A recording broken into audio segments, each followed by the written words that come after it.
time for the NCAA basketball tournament. Great time of year, guys. Next 3 weeks are going to be fun watching all the basketball games. I'm Eric Stark, joined with Mike Gross from the Sunday News and former Lancaster sports writer and all-around good guy, Gordy Jones, with us today.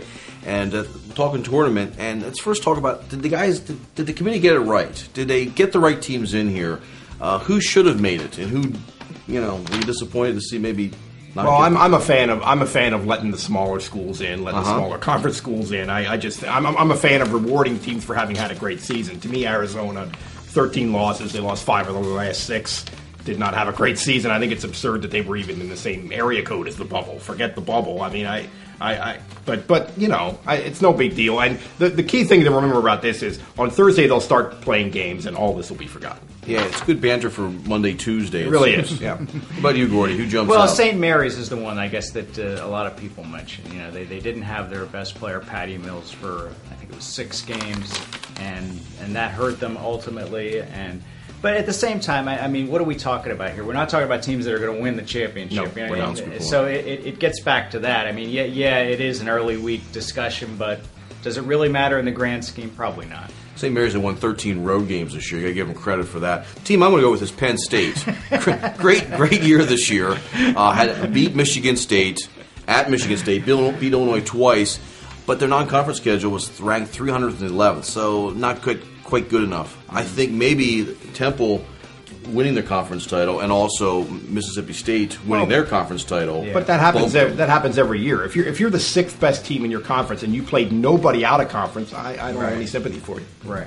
And it's, as we talked about before we went on, it's sort of a save the job kind of schedule for Ed DeChellis. Like, let's get some wins and let's buff up the record that way, and it didn't help them tournament-wise though, and you can see how that would happen. I mean, all the games count equally. I mean, I think the tournament chairman made that point just about how those games in November and December mean as much for your resume as the ones toward the end. I think that might be something that has changed in the last year or two with this current committee. They really seem to emphasize every game counts going back to November.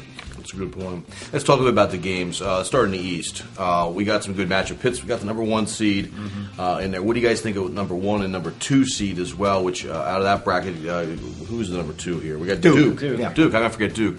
Do you like those seeds for them?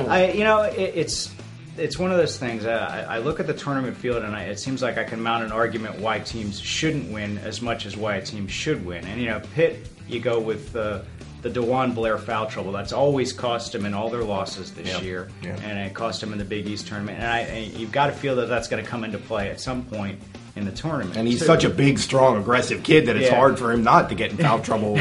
As an aside, I can't decide if he's going to be like a sort of a Barkley-esque NBA player or a tractor-trailer NBA player. Yeah, he has that frame. Maybe Larry Johnson in between that. I don't know. I mean, Larry Johnson was a pretty athletic guy, but he just seems to have that frame where he could maybe, once he gets the NBA lifestyle, he could go tractor-trailer on us. You don't want to go tractor-trailer. We're ordering a whole pizza, But to get back to our main point, I mean, Duke, I can make an argument against them that they just don't have enough bigs to get it done. I mean, I think they have a nice team. I think Gerald Henderson's had a great year, and I think Krzyzewski's done a great job adjusting their lineup along the way to make them a more effective team. After they got blown out at home by Carolina, they changed the lineup, went small, and that's worked for them. But at the same time, at some point they're going to run into a team they don't match up well with at all. They don't have a point guard who can penetrate, and they don't have a big guy who the defense has to pay attention to. I mean, you have to have those two things. I think Krzyzewski's done an unbelievable job with this. Yeah, and the other thing is too. I mean, I think about Gerald Henderson,